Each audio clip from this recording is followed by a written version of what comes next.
what is the biggest thing you have to look out for while you're riding? And number two, what advice would you offer to non-riders, just normal vehiclists that are driving on the road to protect riders like yourself? From either perspective, both perspectives, what is it that both entities should be looking out for?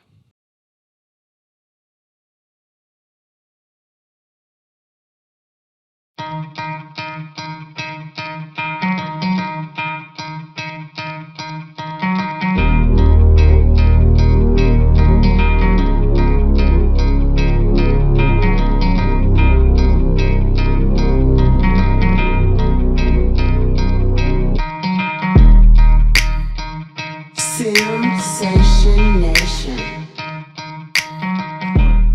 Hey, what's up, everybody? Welcome or welcome back to another episode of Sensation Nation. Today's subject is the subject of motorcycles, something that I do not have, something that I've been talking about getting, for a very long time. And for whatever reason, I still don't own a motorcycle. But one of my most dearest friends, my great friend, all the way from high school, all the way up through the Marine Corps basic training and getting stationed together, known this guy for the majority of my life.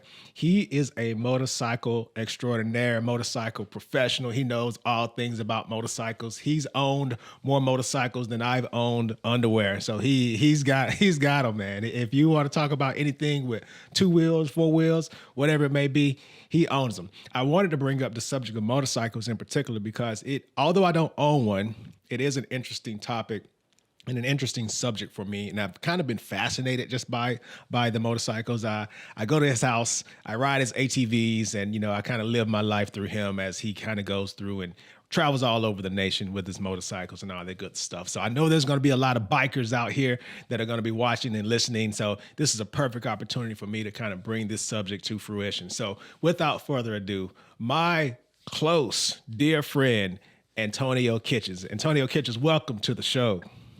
Thank you. Thank you for having me. So Appreciate it. so tell the folks out there real quick how we know each other. Oh man, let's see here. So the interesting thing I was thinking about today was, when did we first have interaction? So throughout my whole school, I guess, grade school venture, from kindergarten through 11th grade, we had no interaction that I can recall. But in the 12th grade, when we both found out we sparked the interest about the Marine Corps in an art class, right? Yep. In art class. And so for the first, 16, 17 years of our lives, we didn't have much interaction. But since we had that first interaction, we clicked and we connected. And I think we've been cool selling ever since. So Yep. That's a fact. That's a fact. He's exactly right.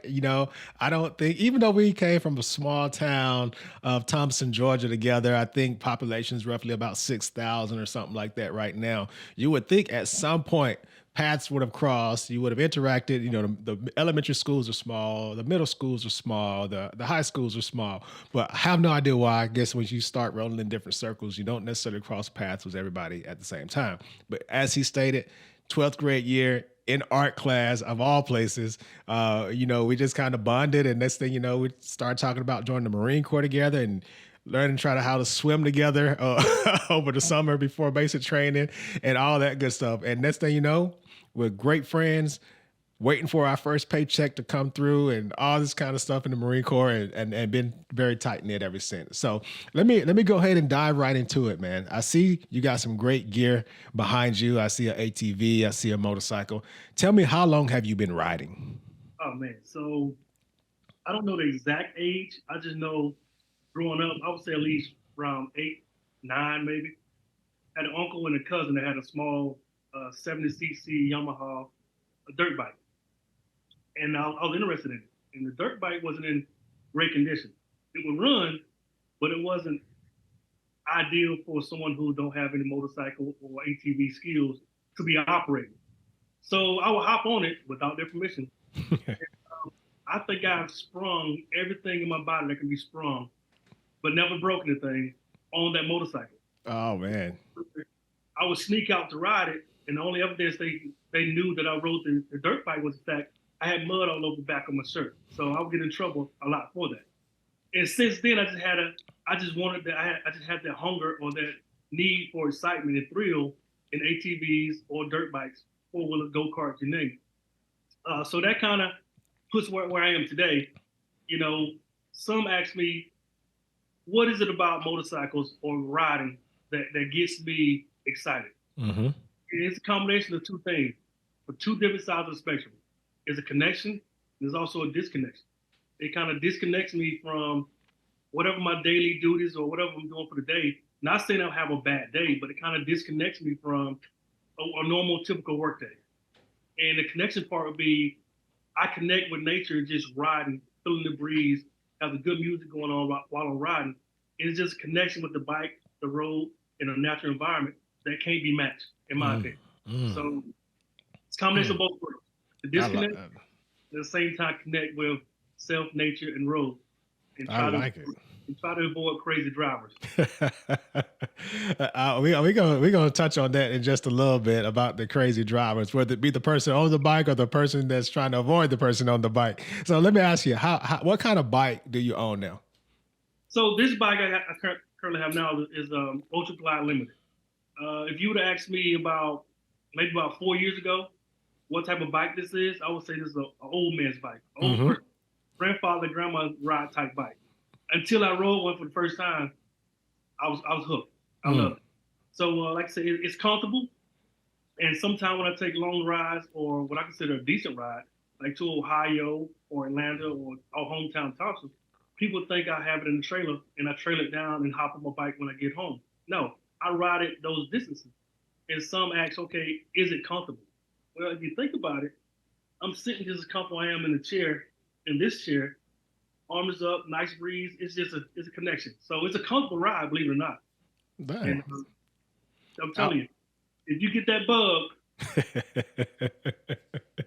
I was going to say, I'm glad you explained about the comfortability of sitting on a bike because I'm going to ask you in a little bit like what your longest ride has ever been. But I was just like, man, we getting older, well, I say wiser, more seasoned, more experienced. Sometimes I'm on the road trips, I'm not a road trip kind of guy, I'll hop on anybody's airplane. But, you get sitting in that car for a few hours. That's why it's like I could never be a truck driver. I'm just like, man, I need to stretch, that kind of thing. So sitting on a bike, I would have imagined before you explained that would have been quite uncomfortable, especially if you're going for long distances. But it sounds to me as if you're comfortable sitting in a chair or sitting in a recliner, then you will be comfortable sitting on a bike. So with that, don't fall asleep. just don't fall asleep. I think that's probably behind any piece of large machinery. So you talked about the comfort level of your bike right now and the different types of bikes. The one that you own right now, and you had that bug as soon as you got on it. You're like, I'm hooked. So I would imagine not all bikes are created equal. I'll ask you first: how many bikes, from what you can recall, have you owned? Not counting the one I used to sneak and ride my uncle and cousin. Not counting that one.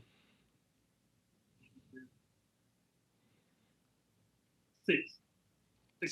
Six bikes. Six bikes. So with those six bikes, you got the fancy, bikes you see on television, the speed bikes. I don't know if that's the correct terminology for them, but the sport bikes, the Kawasaki's and Rockets. right. And you sitting on those things and then, you can hear them coming. They just look nice and fast and all the other stuff. And then you got like the Purple Rain bikes, the big, the big bikes with the big bars. And anyway, you said you would have called a old person's bike before. So out of those six bikes, it sounds to me that you have settled in on the type of bike you own right now. What's the major differences between those types of bikes? So for the sports bike, the sports bikes I had three Suzuki Hayabusas, which is a 1300. Is the biggest bike that Suzuki makes. Sports bike, that is. And after having three of those bikes, to me, that was the bike that fit me. Because I've rode other bikes, smaller versions. For me being a bigger guy, a bigger bike is more fitting for me. The handling of the power, the counterweight, so on and so forth. So after having a Hayabusa for a number of years, that was my norm until, like I stated, about 4 years back, I rode one of these. One of my buddies, Air Force veteran, Air Force retiree, said that he wanted to sell his bike, and I'm like, okay, I'm not really interested, but I'll take it for a spin.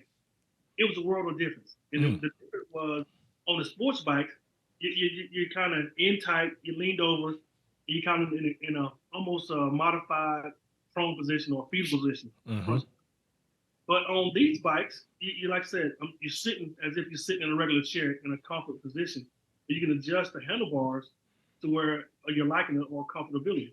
So it's almost like going from, if anyone have a Corvette, it can be a tight, somewhat, sometimes uncomfortable ride, but it's Right. sporty, it's fast, it gets attention. But once you get of age, and I have reached that point where I reached that age and the wear and tear on my body, I can't do what I used to do. So now I've converted to what I consider the old folks bike. Hey, it's a game changer. I believe it. So, if you were to recommend a bike to some person of a certain age, I would imagine it would be the type of bike you own right now. Yes and no. Yes and no. It depends on your risk level. And Okay. what I mean by risk level is if you're not comfortable with the bike, you want to be cautious of what you choose because you're going to have little accidents or nicks and dings as far as how to control it. Even when the simplest things you do on a bike, which can be pulling out a garage Hmm. or walking into a parking spot. If the momentum is not going on the bike, it can be heavy if it tilts a certain way. So if your comfort level is not the greatest with big bikes with the weight that these have, Hmm. I wouldn't recommend going out and buying a brand new Harley. Matter of fact, I've never bought a brand new Harley, nor do I have any plans on buying a brand new Harley because they cost a little bit. But as a beginner, you want to start at a medium weight level of a lesser expensive bike just to get the comfort level up, just in case you happen it happens to fall or you hit something, so Hmm. damage a little bit. So That's good advice. That's good advice because I want folks that are, gonna watch this to go, well, you know what, I'm about to go get me a nice Harley too. And if you're not comfortable handling bikes, if your strength level is not where it's supposed to be, your comfort level is not where it's supposed to be, you might end up damaging a very expensive piece of equipment. Now, speaking of very expensive piece of equipment, you told me you've owned about 6 bikes. My next question is, since you've owned about 6 bikes, I'm hoping that that does not mean that you've also crashed about 6 bikes. So I want to know now, how many times have oh, you crashed? And by crashed, I put in air quotes, not necessarily any major accidents, but whether the bike fell over and you can't use it anymore, whatever. How many incidents, not necessarily accidents, have you had with motorcycles? compare the two minus the one. Okay, since you put them in different classifications, I'm gonna go with not too many people know this. I'm gonna go with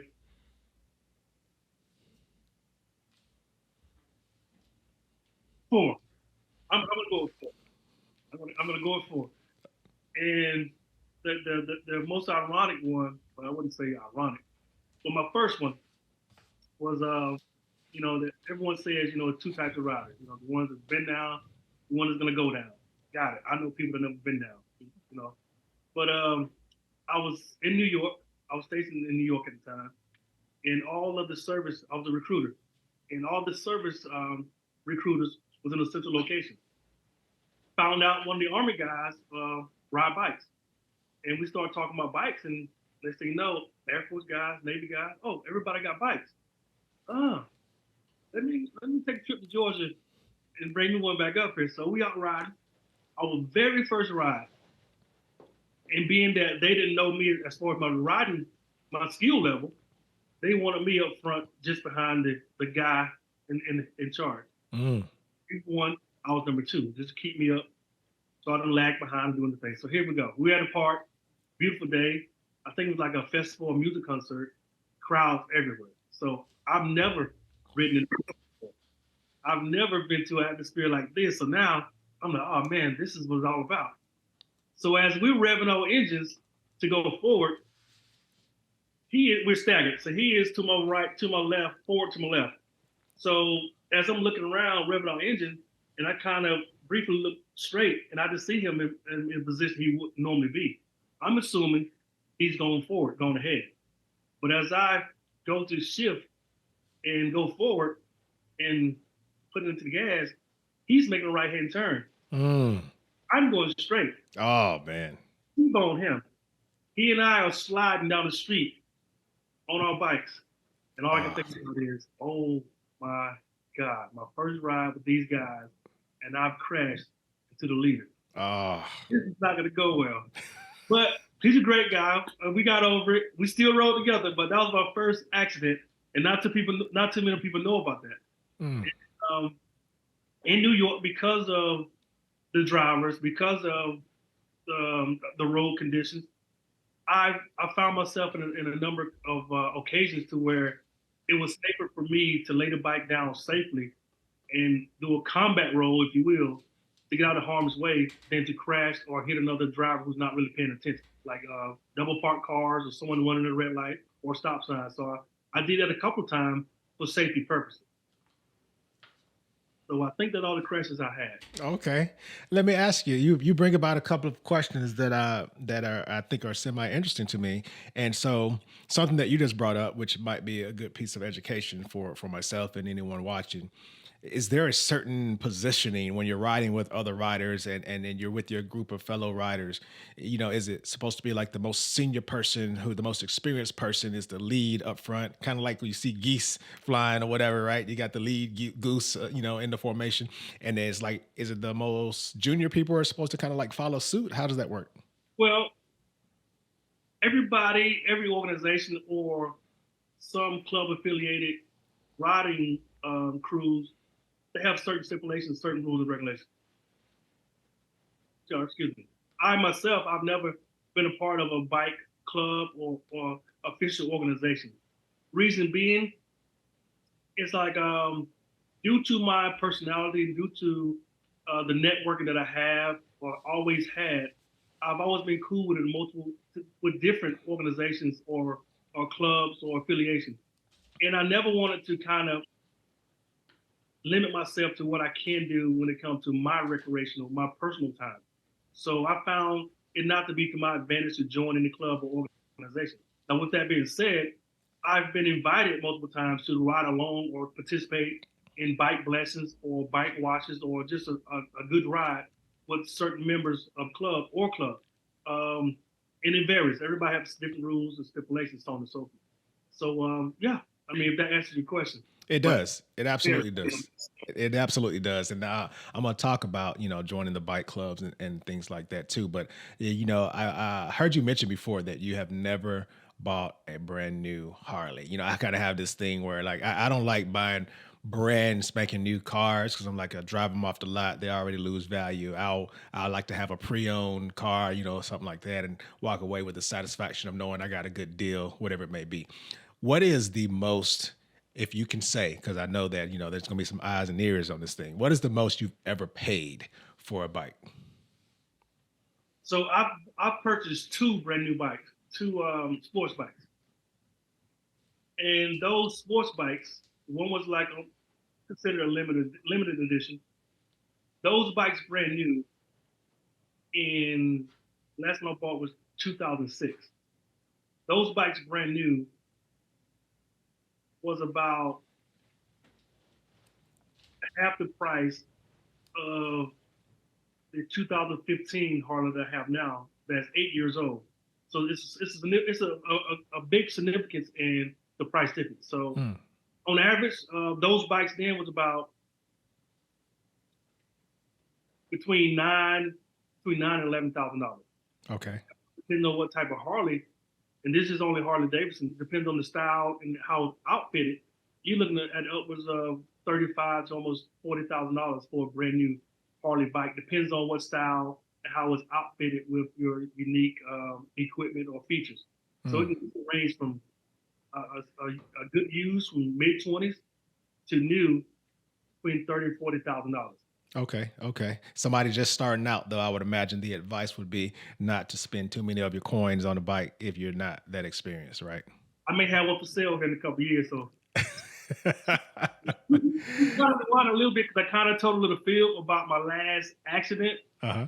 York. But so about 2 years ago, almost 2 years to this day, I was out riding and not too far from home. And I hear a lot of people used to say most accidents happen like less than 2 miles from your home. And I guess because you get so relaxed and you just get so zoned into, hey, this is the end of the ride. So about 2 years ago, I went to eat out on the water, coming back home because I had a project due for my class. So I'm coming back home to concentrate on my schoolwork, and I had an accident and totaled that bike. And the ironic part about, I don't know if I should use the word ironic, but the first thing I was thinking about after I crashed the bike and I heard the EMT guys and the state troopers saying, we may need to airlift this guy to the hospital. I'm Oh like, wow. hey, I hear you guys. I don't think it's that serious. Now I'm thinking about, I got a class assignment due at midnight. I'm good. I can get up, I can walk, then I know for precautionary, blah, blah, blah. Take to the hospital, get checked out. Go to the hospital, mouth full of dirt, eyes full of dirt, neck brace on cricket. I'm like, the ride from the accident scene to the hospital was worse than the accident itself. Mm. I just got a little banged up on my shoulder, nothing serious. But of course, mother's always concerned. So of course, what my mom tell me, it may be a sign. And I'm like, okay, I don't really want to believe that sign, but it may be a sign. So a couple weeks went by, and now it's bike riding season. And I have bikes come at my house all the time. It's like I got my face pressed against the window, like, and lo and behold, I get a gift from my father. And the gift is, and this when COVID was COVID was very serious then. It's still a thing now, but it's still serious then. I get a gift from my father. And that gift was a Harley Davidson face mask. Mm. So now I'm like, okay, mom is saying this may be a sign to leave the bikes alone. But Pop sends me a face mask, Harley face mask, like, dust yourself off and get back on it. And he sent that to you after the accident occurred, right? Yes, after the accident. Wow. So what I did was I got the bike, but I didn't tell mama because it was a good time to tell mom. But I kind of showed her when I came home about months later. But she's like, we talked about it, so she's cool with it now. She knows that things happen. Yeah, yeah, yeah. I was gonna ask, because it's kind of similar to like real life when people say, people use it metaphorically, but they also use it in real life too. And it originated with horseback riding. And, if you get knocked off the horse or if you fall off the horse, you dust yourself off and you get back on the horse and ride again. And some of those folks become the greatest and the best riders. I would imagine that's pretty symbolic for motorcycle riders as well. But how would you think you would know? How would a person know? Because there's a lot of concerned moms, concerned significant others, concerned spouses, family members out here that are going to this. I've heard a lot of stories about X, Y, and Z. How would you know if it's a sign to stop or keep going or whatever it may be? And you mentioned something about the roads. I live in Rhode Island. These are the worst roads probably in the nation. Like you can't go anywhere without hitting a pothole. And if we had to answer a question right now for all those people, the concerned people, rightfully so, concerned people that are watching, and we asked the question, is it safe? What would your response be? It's a calculated risk, I guess I would say, because you can never be too safe, no matter what your professional skill level is. And to answer your question, when will you know? Well, I can't honestly answer that question because I've never got to that point before to where I'm like, this is it for me. I guess I can kind of compare it to when I retired from the military. And being that you've never experienced something or you use the phrase, you don't know what you don't know.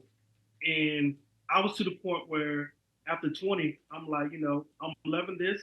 This is fun. This is easy. I'm going to do this for 30 years because why not?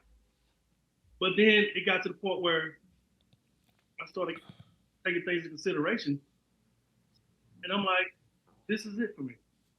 I'm like, I really feel this is it. So when I did my Appendix J is whenever you plan for retirement, you submit what we call Appendix J to the administrative official saying that, hey, this is my plan to exit stage left in the military. So when I did that, when I decided to make that decision, I printed out my form, and for 13 days before I start work, I'll read that form to make sure, hey, this This is going to be it for 13 days. On that 14th day, I signed it. But for 10 days, I would do the exact same thing. Before I start work, I would read it. When I end work, I'll read it again because hey, there's no rewinding this. It's Mm. once this bullet is out of the chamber, it's gone. Right. And I did that.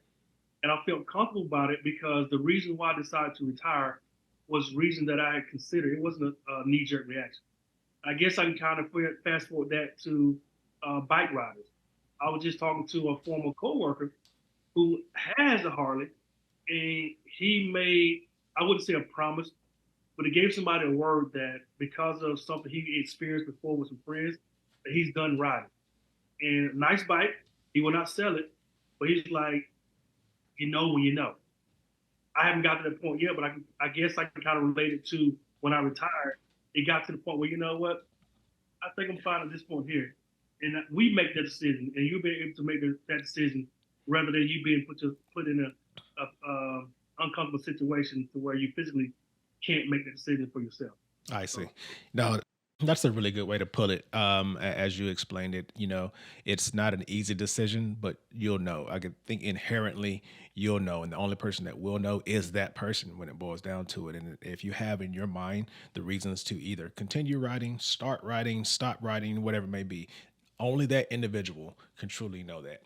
So that brings me to my next question, which is kind of a two-part question, actually. What does writing do for you in particular? And you talked about that connection versus disconnection. What does it do for you in particular? And can riding motorcycles be good for mental health? Yes, I'll answer the latter question first as far as mental health. For me, speaking for myself, it is. It is um, like where I live here in Southern Maryland. If I want to hop in the truck and go fishing, I can fish. If I wanted to go to the city, take a drive up the city, that's about a good hour drive for me. But if it's a nice sunny day, and I can tell most of my coworkers, if it's above 60 degrees, if the roads are dry and the sun is out, I'm gonna give you a hint where Kitch is gonna be on my bike.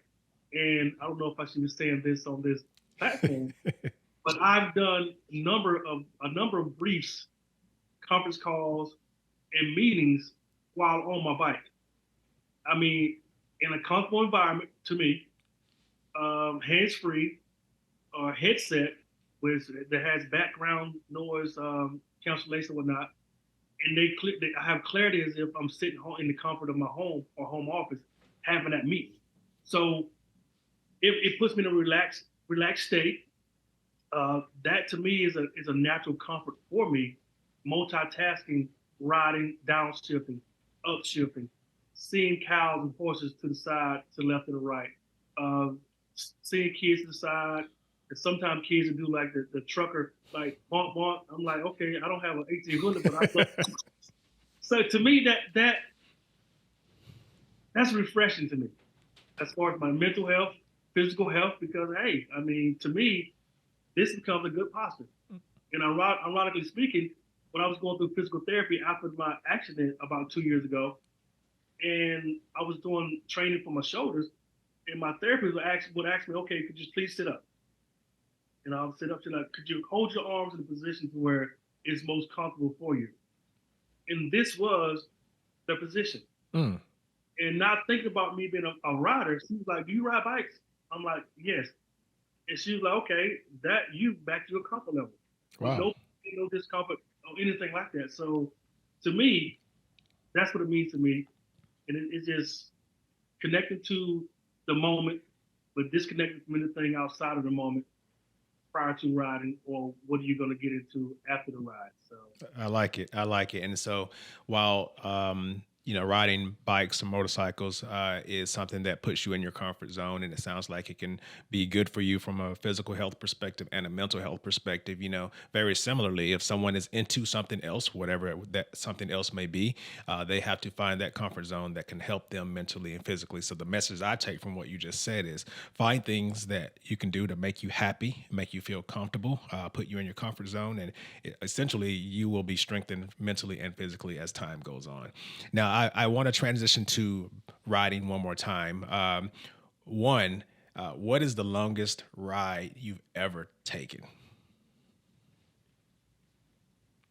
Dayton, Ohio, Atlanta, and back home to Thompson. It's all about the same, about between 550 miles to 576 miles radius as far as one-way trip. So those three thus far is the longest distance I would go on one trip, one continuous trip. I plan to do a little further this year, maybe visit our friend down in Houston. Mm-hmm. I would like to do a cross country, but due to my work schedule and of course me being with the kids in the summertime, I just kind of map out or carve out some time that I can according with the weather and the season to be able to do that. I got you. I got you. I also gonna want to circle back to something you said before. I kind of like your explanation because I had a question that I was going to ask you about. Hey, are you in a motorcycle club, a part of a motorcycle club? But you answered that question already, and you gave a really good reason from my perspective, anyway. Having control of what you do with your free time, and not to say that if you join a motorcycle club you can't, but it sounds to me that you got the networking skills enough to just be kind of associated with various clubs. Now, I want to ask you from what you know and or what you can say for someone that may already own a bike, what would it take for someone to join a motorcycle club? Discipline, understanding, being a team player, patient, and flexible when needed. Okay, I like that. I like that, and I love how you answered it too, right? Because as with any club, you can't just throw it on out there and be like, if you want to get into X, Y, and Z, because I talk about fraternities from time to time. Never did it. Something that has interested me, but I just never did it. So, but you don't just want to just advertise like, here's what it's going to take to get in, because otherwise everybody get in. And so I appreciate you answering it like that. So I want to also say, be safe out there to everyone. Safety, I think, is key. No matter what it is that you're doing, safety is top notch. Now, what is it that you have to, one, as a rider, look out for? What is the biggest thing you have to look out for while you're riding? And number two, what advice would you offer to non-riders, just normal vehiclists that are driving on the road, to protect riders like yourself from either perspective, both perspectives? What is it that both entities should be looking out for? I would say it's the traditional and normal looking out for other drivers as regular vehicle operators, like any vehicle that have four wheels, car, truck, whatever. Is the standard be observant to other drivers, other operators. One. In addition to that, when you're in the outside environment and you're not protected by cars or four wheels, you have animals or rodents. And this is what's called the crash. My crash I had in 2000, 2 years ago, was a rodent or animal, small animal rodent, coming out into the road while I was in the curve.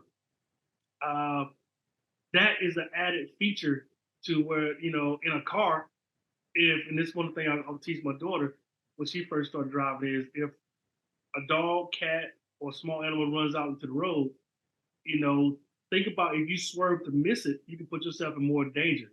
So you're in a car, more protective of what may happen if you hit this animal or rodent. Just continue to drive straight through.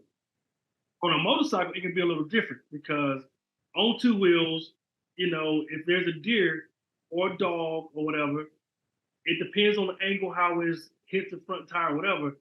If you slide one way or another, you're going down, you're going to slide a little bit. And about not even 2 months ago, I was about another 20 minutes from the house. Executed a left-hand turn at the red light, coming up a hill, a cat comes running across the road. And it's like slow motion, like, here we go again. But I wasn't in a curve. So what I did was, I braced my handlebars firmly, locked my elbows, but still had a firm grip in the handlebar, and I hit it. And it went. There was no sliding nothing. So both tires still stayed in an upright position, and I executed on. Now my heart was pounding a little bit, but it was like some things you just can't avoid, especially if you're in traffic. You don't have the opportunity to swerve left or swerve right, because if you got cars left and right of you, you got to be able to make a quick, safe decision on what's best to do. lay it down in a safe manner, or in an upright position where you can execute a head-on or hit this particular animal or rodent in a safe manner. So it's all about quick judgment. And for anyone who rides bike or consider himself a decent rider, is always cautious. You can never be too safe. It's always cautious. Keep your head on a swivel and knowing your surroundings, and having that thought process to make split, decisive decisions at the last minute. Oh man, that's good. So as with anything, and then as always, when I do these episodes and these podcasts, we want to drop knowledge bombs on people, primarily for the reason of just helping folks, let them walk away from it smarter than what they were before they dialed in or listened in on it. So I appreciate you sharing your knowledge from a motorcyclist perspective, and also just from your standard driver that's out there that will have some type of interaction with motorcyclists. So thank you for doing that. Before I let you go, though, I want to take you to my fun way of ending each one of these podcast sessions, and it is called "What Do You Prefer?" And I'm going to hit you with 10 questions, 10 speed round questions, and you tell me the first thing that comes to your mind. All right, so these are some questions that I think you can probably relate to in some form or fashion. So question number 1, when it comes to pizza, do you prefer fruit or no fruit? I can do pineapple on my pizza. Okay. You know, that's a highly contested conversation right there. Question number 2, basketball greatness, Michael Jordan or LeBron? Mike it is. Be like Mike. Number 2, when it comes to books, audio or paperback? Audio. Gym, leg day or arm day? I'm sorry, what was that?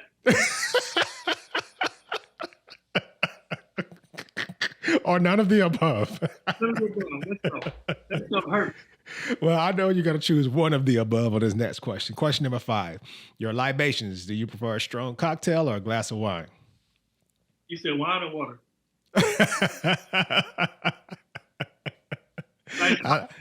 Cocktail it is. Sure. Communication. You like texting, or are you just like, hey, I need you to pick up the phone and call me? Depends on the situation. Okay. I've heard it answered that way before. Okay. Number 7, travel. I think I know the answer to this one. Do you prefer a nice long road trip, or would you just rather hop on somebody's flight? Road trip. I figured. Number 8, attire. Do you prefer a nice chilled out t-shirt like the one that I'm wearing representing your promotion from way back when, or do you prefer a polo? T-shirt. Okay. Number 9, heroes, Superman or Iron Man? Superman. Superman it is. And last but not least, your music. Do you like vinyl, or would you rather have digital? I like vinyl. I got some vinyl upstairs. But as far as convenience and having it now, you can't have some of the music that I like now on a vinyl. Well, at least I haven't found it. Gotcha. So I have access to it. So digital for now. Okay.